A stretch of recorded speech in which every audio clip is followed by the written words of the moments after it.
All right, let's start. I'm sure people will start to log in as we go along, but yeah, thanks everyone for being here today. We're really excited to be co-hosting with Carlo Mariani today from Property Coach. I think he's got a wealth of experience in this regard, so we're really happy for him to be here. So as you know, today we'll be talking about the tips for purchasing investment properties in city centres. And we've seen that a lot of people have been asking questions about this, so we're really excited to discuss it, get into it, and have a bit of a panel discussion about it. Please, if you have any questions during the presentation, please just put them into the chat, put them into the Q&A, and we are happy to answer them as we go through. Any questions that we don't get to during the session, we'll then just answer afterwards and send you a response. So just to introduce our two speakers today, so we've got Willie Roos, he's the CEO of Red Oak Properties. We're the hosts today. Willie has practiced as a property attorney for over 20 years. He specializes in property law and has conducted collections on behalf of the major financial institutions for bond recoveries. He was a director for one of the major estate agencies in South Africa and has been involved in sectional title management for over 8 years. So he is well versed in city centre properties. Willie has been the CEO of Red Oak Properties and Stratafin for the past 7 years. On to our guest of honor today, Carlo Mariani. He's the founder of the Property Coach. Carlo is an experienced property investor, entrepreneur and educator with a track record of more than 17 years in South Africa and overseas. His passion for making people succeed in their property journey inspires everything he does at the Property Coach. As an experienced business and property investment coach with more than 20 years of practical coaching experience, he loves to share his passion for leveraging the power of property to achieve the lifestyle you have always dreamt of. So onto our panel discussion. So one of the questions, I'm going to be posing a couple of questions to Willie and Carlo today. And one of the topics that we're discussing is the sectional title buildings and what you should do to research those. So Willie, I wanted to just ask you quickly, what kind of research should potential investors conduct on a sectional title building in the city centre? Hi, Daniela. Thanks for the opportunity. I think once you decide to purchase in the inner city, you need to start looking at which buildings you are prepared to purchase in. So I think it's important to go and see how these buildings look firstly. Get a look, have a look and feel about the building. Make sure that you're happy with what you are seeing. Look at the maintenance of the building, make sure that the building is not dilapidated and falling apart. And then I think what one needs to do also is go and look at the financials of the body corporate. Make sure that the body corporate is in a stable financial position. Make sure that you know what is owing to various creditors. For example, the city of Joburg or whichever city this building is in, that there's not huge amounts outstanding to the city in respect of water, electricity, sewer, and so forth. Because when you become an owner, you will become liable as part of that body corporate to the city in respect of that debt. So it's important that you must make sure that the body corporate is in a good financial position. Then what also is important is to make sure that there's proper management. So make sure that you've got some trustees that know what's going on. You've got a good managing agent, or if the building is under administration, because there's lots of buildings in these city centers that are under administration. So you have somebody that is knowledgeable, that understands the law, that understands finance, that is running the building. Make sure that it's a good administrator, or that the building is under executive management, where proper decisions is made in respect of this building. So I think those are the most important things that one must look at before you decide to go for a specific building. Carlo, what do you think? Yeah, I think first and foremost, thank you for the invitation today from you, Daniela, from you, Willie, at Red Oak Properties. And I think just as a disclosure, I'm not involved with Red Oak Properties. I'm just pleased to be here as your special guest. There's no doubt that there is no such a thing as the CBD property market, and I think that's where a lot of people get it wrong, to just bring everything into one big lump sum that makes you either comfortable or uncomfortable. In most cases, makes uncomfortable. It's really important that one is there are very different markets in Joburg CBD, and I'm really referring to Joburg CBD because it's always been my staple diet. So, but generally speaking, these rules apply to other CBDs as well. And the other thing is that not only you want to do that due diligence, that research before you purchase, as you clearly indicated, Willie, but it's also important that you stay connected to the good governance of the body corporates thereafter. And because you might simply buy into a body corporate that is doing great at the time that you purchase, and then you're not going to evolve for 3 years, for 2 years, and by the time you wake up, well, it's too late. So, stay involved thereafter is equally important, because I'm working on the basis that we are buying properties to keep them for a lifetime, to keep them through generations. So those are really critical things that one should look out for. So investing in CBD is not necessarily a passive type of investment. I actually don't believe passive investments do exist unless you're buying an ETF and forget about it. So you gotta stay somewhat connected to your investment. That's really important. I agree, Daniela. Sorry, I agree. I think with and I'm talking now with various hats on. I mean, I'm sitting here with a Red Oak hat on, but I also have a Stratafin hat. And Stratafin does finance for bodies corporate throughout the country. And we're financing lots of bodies corporate in the inner cities. And we see that those bodies corporate require properly trained trustees. And it's important that trustees actually go out and research the law, understand what sectional title law is, understand what your rights are, what your obligations are, and be involved, like Carlo is saying. That is so important, because if people don't, if they're not involved, somebody else is going to be involved, and somebody else is going to see how they can make a quick buck.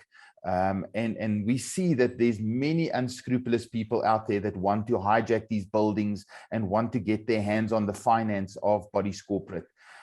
So it's important, like Carlos said, to be involved, always be involved with your bodies corporate where you've purchased. And also, like Willie, my personal experience is that there's equally a lot of very good people with very good intentions, but they simply don't have the financial acumen, the financial education, the financial knowledge to effectively co-run what is, in some cases, a small business, in some cases, not even a small business, because the amount of money that transacts through a body corporate with 200 units is actually a lot of money. So I think our role, as to a large extent previously advantaged individuals, is to actually pour back through our role as trustees into educating and helping, some of these people with very good intentions, but need for coaching, need for support, to then being able to perform their role. I think that's the kind of role that all of us in South Africa have to do, to take the country to the next level. It just help this process of financial empowerment. I agree. I think that there are lots of people that comes out of a previously disadvantaged position that have never been involved in the property sector, whose parents never owned properties, who don't know what is involved in respect of that.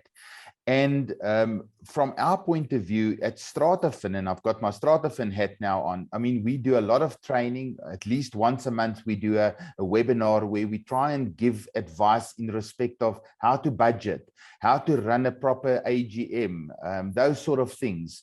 So it's important that we put that back into the community, that we teach people how to run these buildings properly. Because at the end of the day, if we can create wealth for people, then that just bodes well for the whole of South Africa. I mean, if all are benefiting from what we have here, then clearly we're in a society that is to the advantage of everybody. And we won't see things like we saw like a month ago or a month and a half ago when people started burning down buildings and burning down shops and so forth. And that is because people are excluded. People don't have the opportunity that you and I had. And we must definitely from our side try and educate as much as we possibly can and give back to society. That's fantastic. So there was mention of, just going back to the buildings and the compliance and then managing agents and that kind of thing, there was mention of administrators previously. Yes. So what I'd like to know from you is what are the pros and the cons of buying into a scheme that has been placed under administration. I know a lot of the buildings in city centre actually have been placed under administration. So what would your suggestions be? What are the pros and cons? So the first obvious negative to a building that is under administration is that you as an owner does not have as much say as you would have in a building that is not under administration, because the court has appointed somebody else to now fulfill the duties of the trustees. So somebody has stepped into the shoes of the trustees and they will now make the financial decisions. Well, there's also the advantage of that, because somebody that normally has the acumen and the know-how and the skill and the experience in respect of buildings would then be appointed by the court to make these decisions. So one can work with the administrator. If it is a proper administrator, he would have a committee of owners that he would work with, that he would make the decisions with, discuss with them, let them go back to the owners, discuss that with them, bring back their input, and then decisions are made in that way. So the advantage is also a slight disadvantage, but at the end of the day, you have somebody in control. So we have seen many buildings that have started out under administration that were basically ruined, that owed millions of rands to the city, that have been brought back. Buildings where you couldn't get 50,000 rand for a unit are now selling at 200, 300,000 rand for those units in the inner city, because it has been under administration. So the financial well-being of the building has been sorted out. And then it can be given back. But during this period of administration, it is also of utmost importance to train these people that are the owner committee, so that when they take over, that they actually know what to do and to maintain that what the administrator has started achieving with the building. Carlo, anything to add to that? No, I think Willie is the expert with these things, so I'm happy to take another question. Fantastic. And just on the topic of managing agents, so how important is, when I'm looking at purchasing a sectional title scheme, how important is the managing agent to my decision? Should that be one of the major things that I look at when I look at a building? Is that a question for me, Daniela? Yes. Well, you skipped the previous one, so I think this is yours then. I think they're talking about managing the manager, and I think that's really important. So at the heart of the performance of a managing agent lies a well-functioning sort of trustees, colleague trustees and body corporate trustees. So, you know, it's dangerous. I think Willie was really referring to an incredibly important concept and practical aspect of investing and successful investments, which is control. So whenever we relinquish control, whether we relinquish control into the hands of an administrator, whether we relinquish control into the hands of a managing agent, we are always increasing our level of risk without necessarily like a counterpart in terms of increased profit. So it's very important, yes, you know, to look at the track record of managing agents, absolutely, but we must also continue to manage them accordingly, because the more you manage them, the better they perform. Absolutely.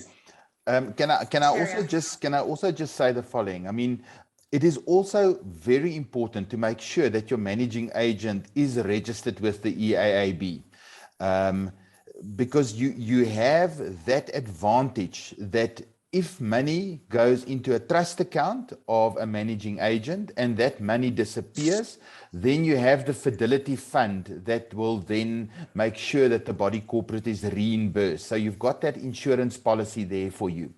We have seen too many managing agents that were not registered with the EAAB run away with huge amounts of money. I mean, if we think of Constantia on the West Rand, Les Ingelston in the inner cities of Joburg ran away with 29 million. Constantia ran away with 80 million rand. And those body corporates were the poorer for that. And like Carlo is saying, if you relinquish your control and you don't know what's going on, then you run the risk of losing your investment. Because at the end of the day, if the body corporate, and a body corporate can't really go insolvent, but they can go to the point where it's almost insolvent, where they don't have money, because there's always succession in a body corporate, so it can't die unless the building burns down. But if the body corporate does not have finances to meet its obligations, then your investment is tarnished by that. Because if the roof is leaking and the building is not being kept properly and there's no security, your unit can be as great as you want it to be on the inside of your unit, but people are not going to want to rent from you. You're not going to achieve those returns on your investment that you would in a building that looks proper, proper security, properly managed, there's electricity, there's water, and so forth. So you must manage your manager. You must have that control. Even if it's an administrator, you must be part of that committee that he sets up. And make sure that decisions are taken in a proper way. Fantastic. So, Carlo, this question is actually aimed at you, because I know that you have a lot of different investment properties throughout South Africa. So the question here is, if I'm happy with my investment and returns in a building, should I purchase more units in that building, or should I rather invest in other buildings and spread my risk? That's an incredibly good question. It actually, you know, talks to some of my notes in terms of, you know, my best advice to property investors. And can I go back and maybe tell you a little bit about my story as an investor? Because, you know, I've been in South Africa full time since '99, but I started investing in CBD in 2009. And I remember driving down there, you know, with a convertible two-seater and about to pull the trigger on my first deal, thinking, oh my gosh, what am I doing? You know, and, you know, I look back and, you know, I've done incredibly well, and I'm still very, very positive about Johannesburg CBD, both in the short term and in the long term. I mean, I know we're talking a lot about the risks. I know I'm talking about the things that we shouldn't do, but I think we got to go back to the fundamentals of investing in CBD. Those fundamentals are incredibly upbeat and positive, because there's mass urbanization, which is an unstoppable mega trend, and there's the issue of infrastructure replacement.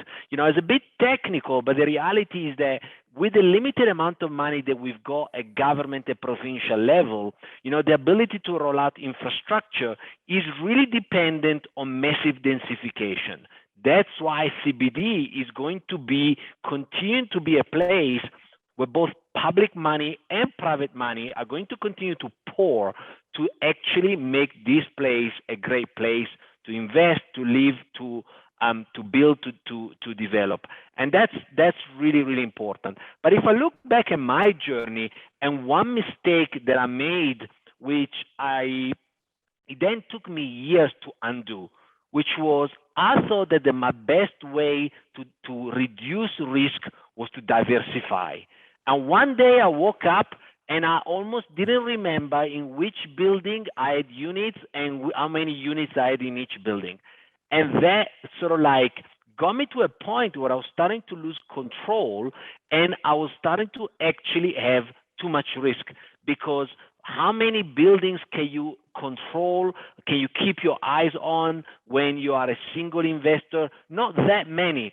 So my best advice is to go deep, to go vertical, find your sweet spots, and then make those sweet spots your home. You might have to wait a little bit more because maybe a unit is not going to come available, but when that unit comes available, you're going to be the one. I remember I used to get the call to say, Carlo, you got 4 hours to make that decision, and nobody knows about this unit. Do you want it, yes or no? And in most cases it was just yes. I didn't need to see it, because if you do that, you're actually increasing your profits and reducing your risks. You're right. I mean, we've got investors that follow StrataFin and then purchase through Red Oak Properties. They purchase properties where we have lent money to those body corporates, and at the end of the day, those units come on the market through the legal process because these guys are not paying their levies. And we've got multiple investors that would purchase in specific buildings, and they would eventually almost own the building, and in some instances they own the whole building. So they went from owning one unit to owning 50 or 100 or 150 units in a single building. And at that stage, I mean, like you say, then you've got absolute control over that building, and you can make sure that you control it properly and maintain it properly, and then maximize your return on investment there. And Willie, I think, my experience working with, many aspiring and growing property investors that don't necessarily have 10 million, 20 million to secure a controlling stake in a block, they tend to freak out and say, Carlo, that sounds great, but what about me? I'm going to have 1 unit, 2 units, 3 units. How do I exercise effective control? And I say it's actually much easier than you think. Why? Because in most cases, in my experience, when it comes to people volunteering to be a trustee in a body corporate, nobody wants to volunteer. Nobody wants to be a trustee. So when you do volunteer, it says, I only have 1 unit, but I want to be a trustee. Not only I want to be a trustee, but because I've got good financial acumen and good financial experience, I want to be, what I call the Minister of Finance of a body corporate. And that Minister of Finance of the body corporate exercises a level of control of influence that is exponentially higher than the sort of pro quota participation. But you gotta roll up your sleeves, because there is no such a thing as easy money unless you're in Bitcoin and you hope and pray every night, and so that's key. Involvement, and you'll be amazed how much sort of like control you can exercise. Absolutely. I mean, you will see in most buildings, you get 5, 7 people that year after year are the people that are standing, that are prepared to roll up their sleeves and put the hard work in. And it's always the same people that are prepared to do that.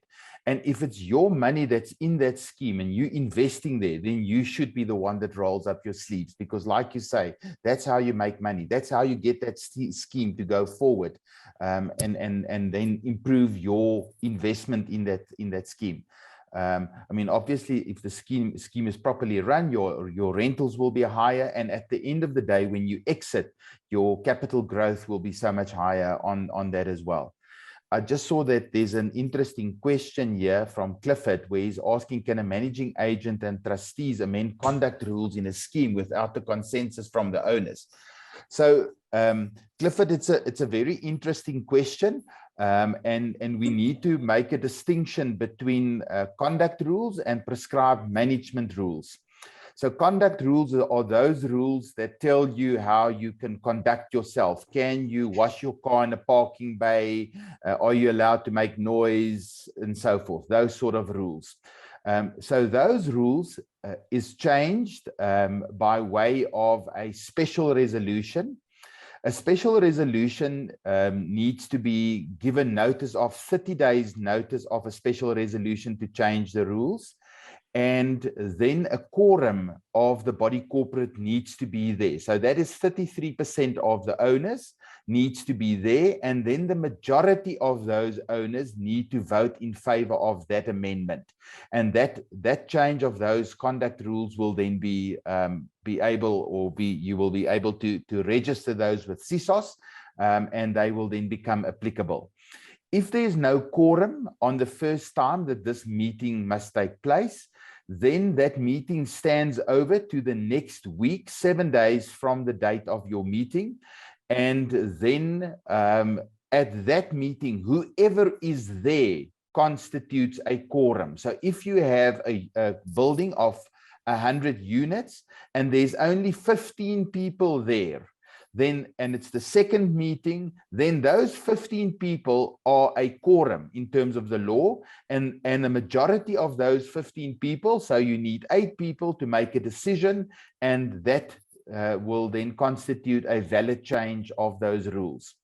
So it's actually a very, very low mark that needs to be achieved to change those rules. So therefore, like Carlo say, you must be involved. You must be at those meetings. You must make sure that you're at the AGM. You must be sure to put your hand up and say, I want to be a trustee. Okay, then your prescribed management. And there's no excuses anymore, because now most of the GMs are taking up are happening on Zoom, right? Yeah, so you don't even have to get out of bed on a Saturday morning. Yeah, biggest mistake, South African property investors in body corporates are making, they're not attending their AGMs. And as a result of that, you're a passenger.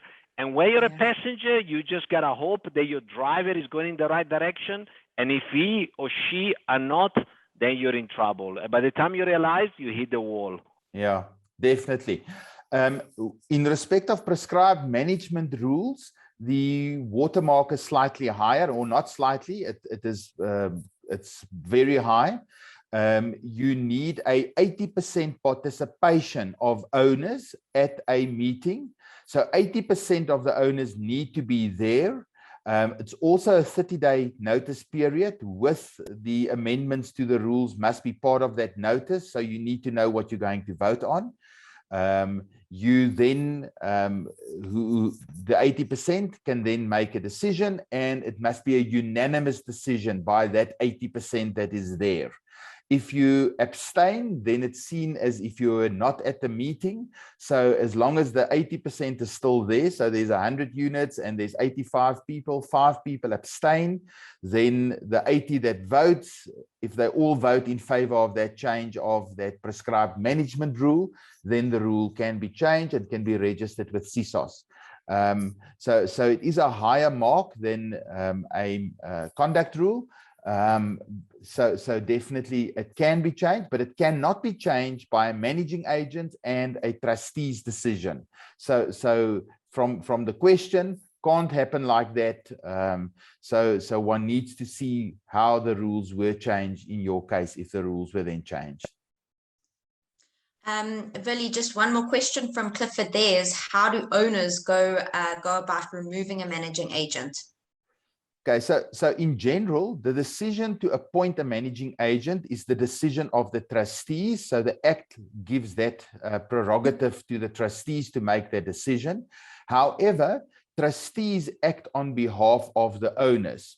So if 25% of the owners in a scheme is unhappy with the decisions made by the trustees, they can then get together, give notice to the trustees to call a special general meeting where they will then be entitled to say we are not happy with the managing agent and we want to vote on the removal of the managing agent. And obviously one needs to make sure that there's a legal ground to remove the managing agent, because if there's no legal grounds and he's just dismissed, then there's a contract in place and then there can be damages, a damages claim against the body corporate. So one needs to be very sure that you have legal reason to remove a managing agent. Otherwise, there might be recourse by the managing agent against the body corporate, which could have a detrimental effect on all owners. So it's something that you need to make very sure of. But obviously, if you've got 25% of the owners standing together, you can call a special general meeting. Then there needs to be a quorum, and that quorum, the majority must make that decision, and then the decision is made. Okay. Okay, great. Well, I'm sure Willie and Carlo, you can talk about bodies corporate for the rest of the night, but let's get on to the really exciting part of this. And I know that's why a lot of people are here is buying to let. So talking about rentals, that kind of thing. So I know from my perspective, a lot of the time we get asked about hijacking of buildings in city centers. So, Carlo, how serious is the hijacking of buildings in city centers in South Africa? Well, again, I think that, hijackings to a large extent, not all the time, but to a large extent, are a function or an outcome of a dysfunctional body corporate, a body corporate that ultimately is unable to perform or unwilling to perform its duties in terms of care, in terms of maintenance, in terms of upgrade, in terms of maintenance of the building, security. So, when you invest in CBD, it's actually quite difficult to mess it up. It's quite difficult to lose money. You really have to apply yourself to lose money. But the one way you are, I wouldn't say likely, but the one way that possibly you're going to lose money is if you lose track of the body corporate. And that's why, Willie and I are sort of like completely, almost single-mindedly focused on this specific issue, because once that is taken care, almost everything else takes care by itself, and I think that's I know it's not the most exciting message to share, but you know what? It is what it is, and we have to share, practical and local knowledge, not just about how to make money, but how not to make money. And it goes back to Warren Buffett. Rule number 1, don't lose money. Rule number 2, don't forget about rule number 1. Absolutely. And Willie, how would you find out whether a building is hijacked? Well, Daniela, as I said initially, one needs to go and do a physical inspection of the building. So I think physically go to the building, start speaking to owners, start understanding, because hijacking is a very, very difficult thing. It's not necessarily somebody that has come in there and has taken just over the units and has chucked everybody out and so forth. You can also get bodies corporate that have been hijacked. And we've seen that many times where people that don't know what they're doing have taken control, and they would pay themselves salaries out of the monies of the body corporate. Now, as a trustee, you're not generally entitled to a remuneration. You are entitled to be reimbursed for your expense, but a real expense, not I've walked to the bank and it took me an hour and my cost per hour is 500 Rand, so pay me 500 Rand. No, you've driven with a car to go and do something, and this is the petrol slip and this is what it's cost, and I've parked in the parking lot and it cost me 10 Rand, and then you're being reimbursed the 20 Rand for the petrol and the 10 Rand for the parking that you can be reimbursed, but not the time. Billy, can I interrupt you there? Let's yeah. And I think there is actually a problem. I think there is a problem because you pay peanuts, you get monkeys. You pay nothing, you get nothing. And to perform the duties of a body corporate trustee can be quite onerous, in so many ways. And I think that, at some stage we need to go back to say, trustees that perform a professional job in doing that, why not remunerating them somehow when everybody else is doing nothing, hoping that 2 or 3 pariahs are going to do the work? You're absolutely right. So the new act, the Sectional Title Schemes Management Act, now makes it possible for trustees to be remunerated. But that must be a decision by the AGM. So an AGM can make that decision. Then when you're not an owner, so you're an outside person that is brought onto the board to maybe give professional advice, that person could have been paid in terms of the previous act and still can be paid in terms of the current act.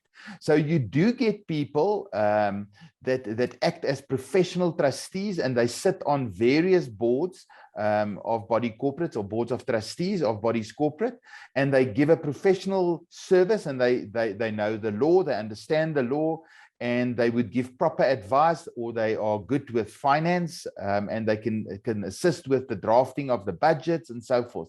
Because lots of the bodies.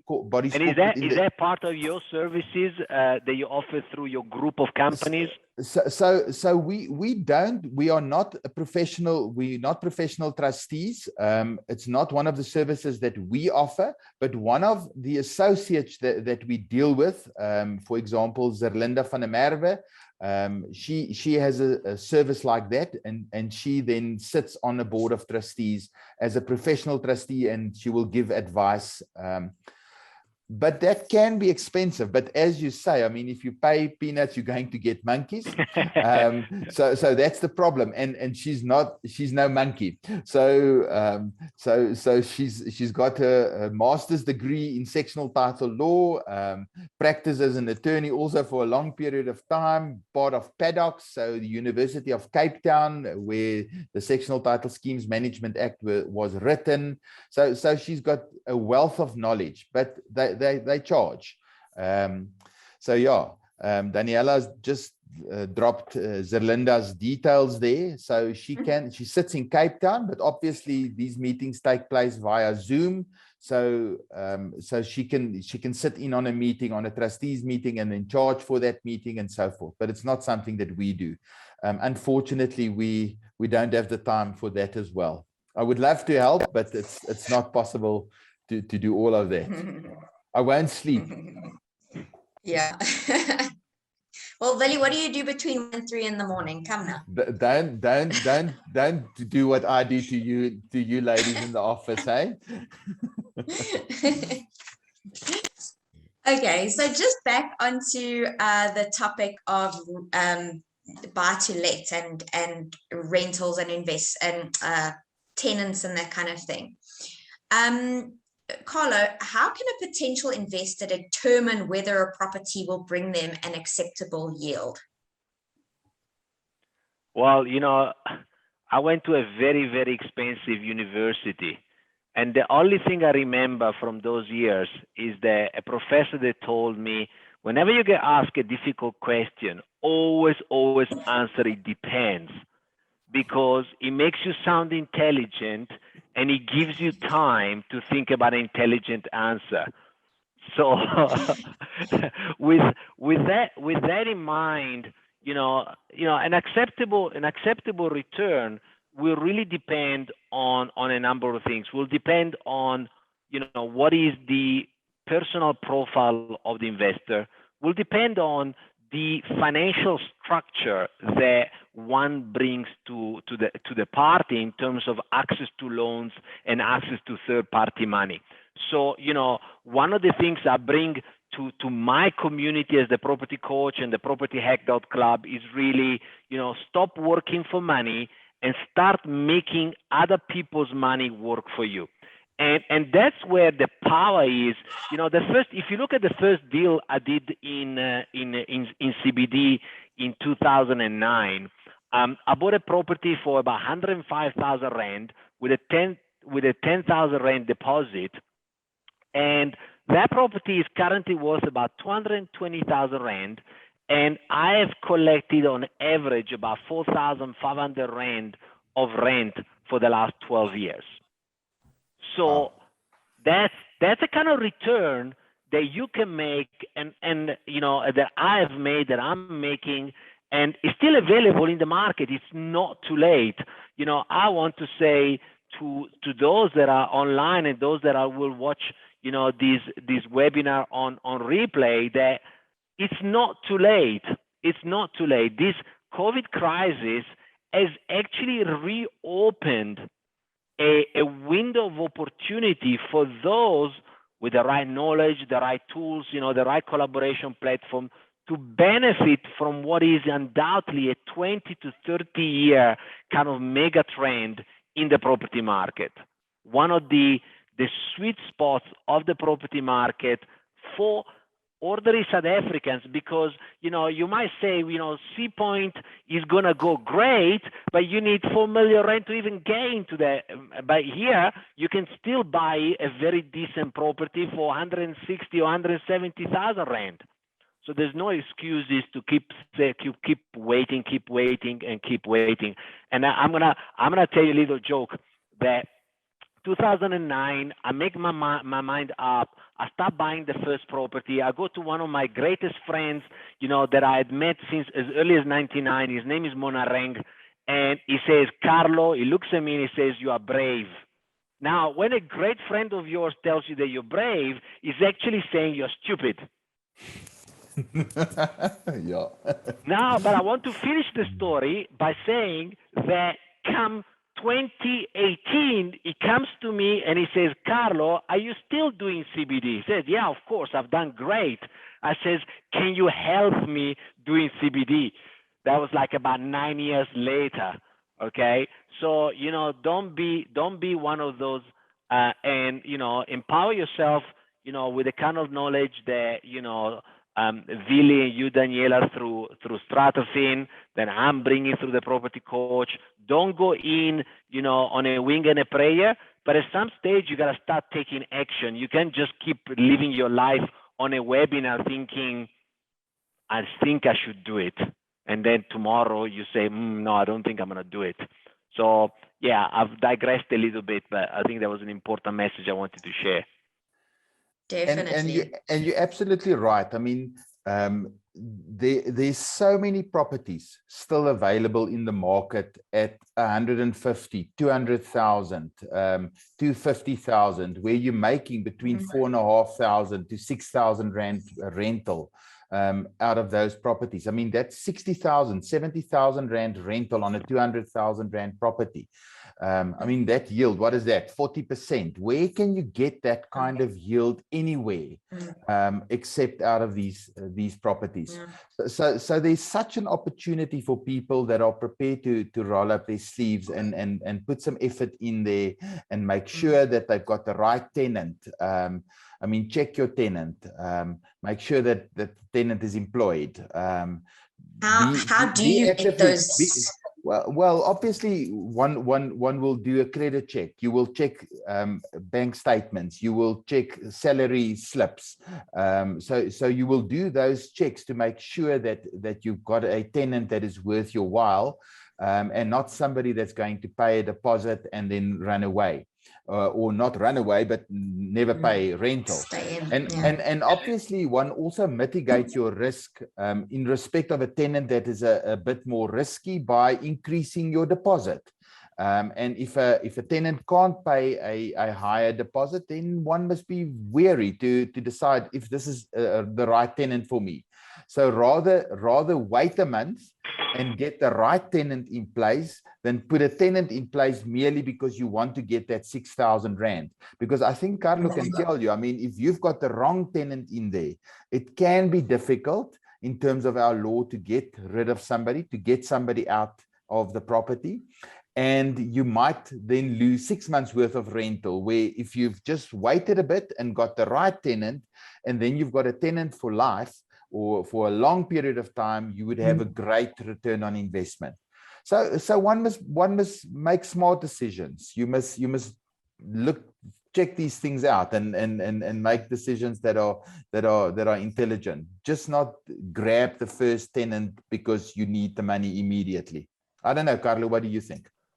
Well, I think there's a lot of long-term tenants in CBD. You know, obviously there's an element of migratory transient community that is there, but there's also tremendously long-term great tenants. I want to tell you a story, you know, about, you know, that property I bought in 2009. When I bought it and I inherited the tenant there. Her real name is Mpumi. Now, come 2021, September 2021 today, now you know who my tenant is in that unit? Mpumi. Mpumi. Yes. 12 years later. Yeah. And it's exciting on one side for us as property investors. On the other side is almost sad because Mpumi bought that property 3 times already, but she doesn't own it.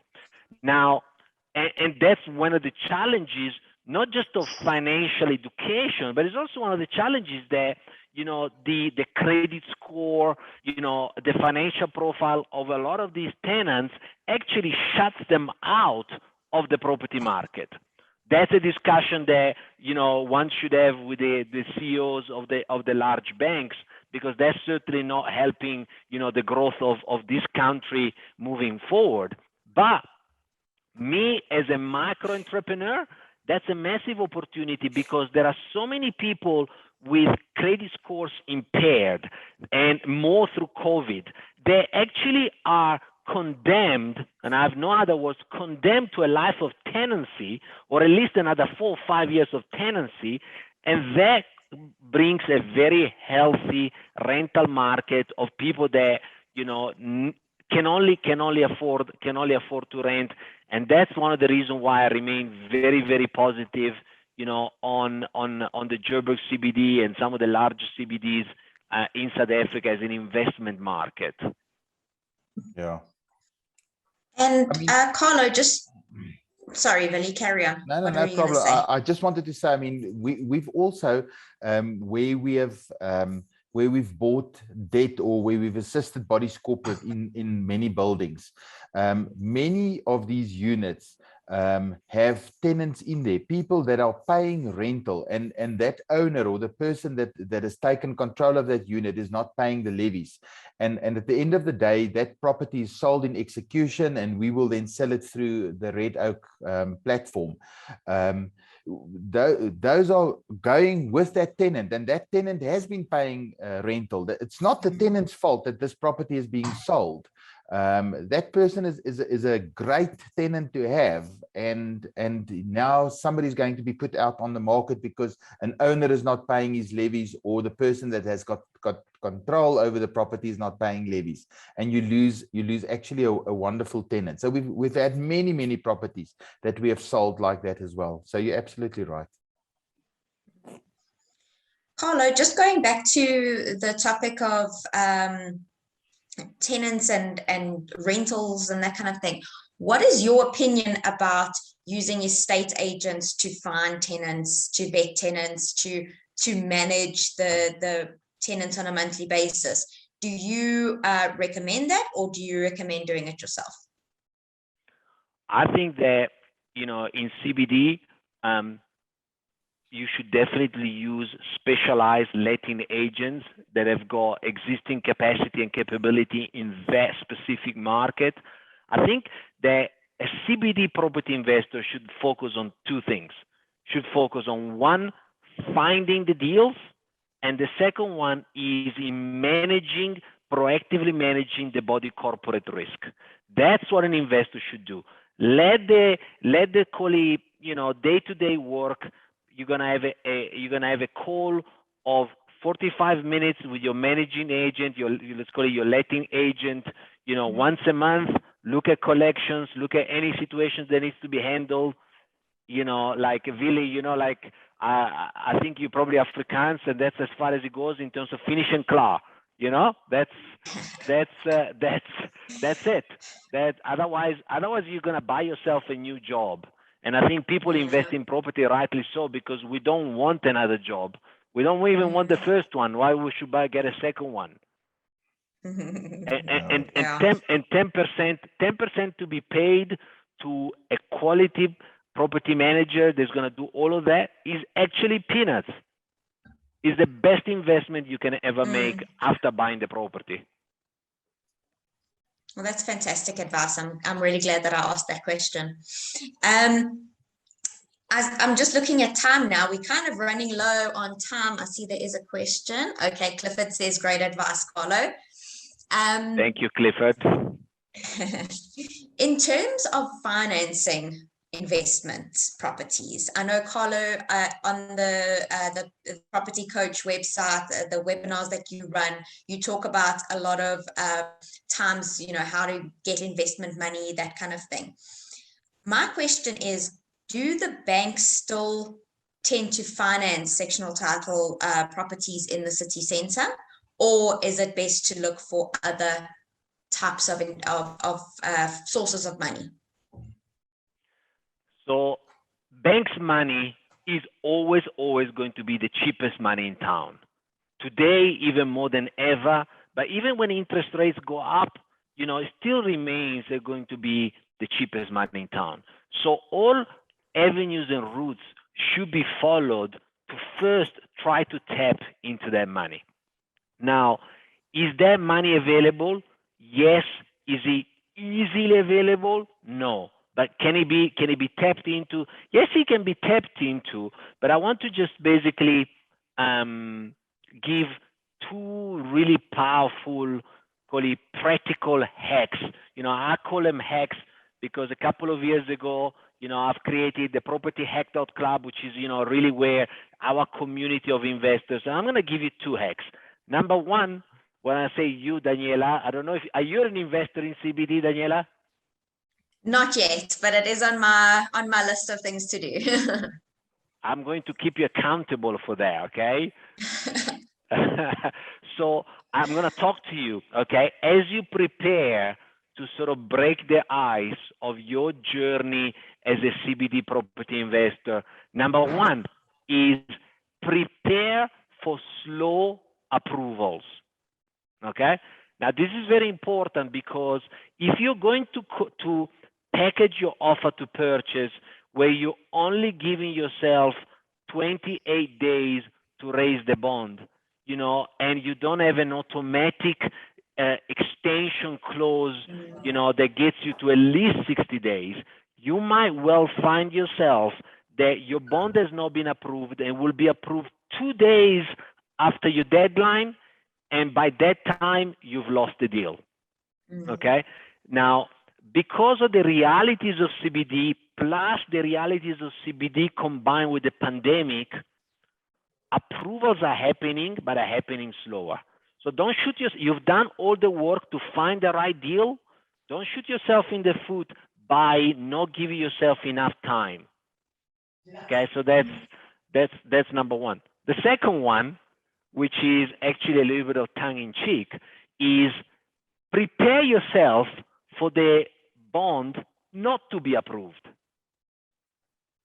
Okay, so, and you know, there's a number of dynamics here, but you know, I've certainly seen how one should try to focus on vacant properties to improve your chances of approval, and to focus, if it's tenanted, to focus on smaller units that are basically occupied by single family, because otherwise very often the bank valuer comes out and he or she already freaked out because they don't like the CBD and they're looking for reasons not to approve it. They go in and they see two different families in a 100 square meter apartment, which is completely normal to a large extent, and your bond approval is going to be declined. And also, I know that banks are becoming more and more stringent in terms of their analysis of the body corporate financials. Some banks are now just making it compulsory to upload body corporate financials as part of their process. So that's another. But you give me another one minute, Daniela? Of course. But the fact that funding is constrained is actually an opportunity for those that are prepared to jump over the hurdles, because there is less competition. And that's the second thing I remember about my expensive university. It's all about supply and demand of money, supply and demand of accommodation. So don't, for you aspiring property investors, see the constrained availability of funding as a great booster of your investment return today, tomorrow, and over the next few years. Fantastic. No, that's fantastic. Carlo, one thing that you are saying, which is so true, is that the banks are very slow to grant finance in those areas, but it's not impossible. I mean, we see it, that it does happen. One thing that we can look at Red Oak is the possibility of a finance through Stratafin. We have just recently been granted our license in terms of the National Credit Act. So properties that we own, we can actually finance that. So if we have buyers that are investors that are looking for property, and those properties are owned by Red Oak, we will be able, from Stratafin's point of view, to actually look at financing those properties, the sale of those properties through Stratafin. That's amazing. That is unbelievable. So it's not out there for everybody, but I mean, it's here for your club. I mean, you here first. I mean, so it's something new that we are looking at, and definitely, but the ones that are owned by Red Oak Properties, I mean, obviously we purchase those properties back into Red Oak, and then we can put them back on the market. So we are prepared under those circumstances then to look at financing of those properties.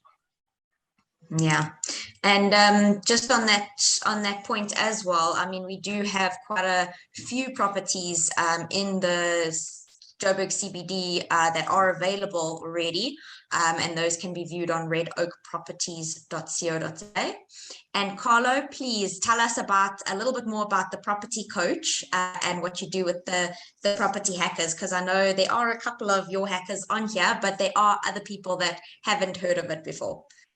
And it's fantastic to see, some of the members of our community, because we never stop learning. We never learn enough. We learn by repetition as well. But really, as an educator, my role is to actually help people making the right decisions. Whether it's, I have this definition of a property hacker as somebody that buys the right property in the right area at the right price without needing her or his own money. So if you're interested in getting to know more, you can send me an email to carlo@thepropertycoach.co.za, and I will engage with you on a one-on-one basis to really give you my best advice on how I can fast track your property success. Perfect. Thank you so much, Carlo. And thank you so much for your invite.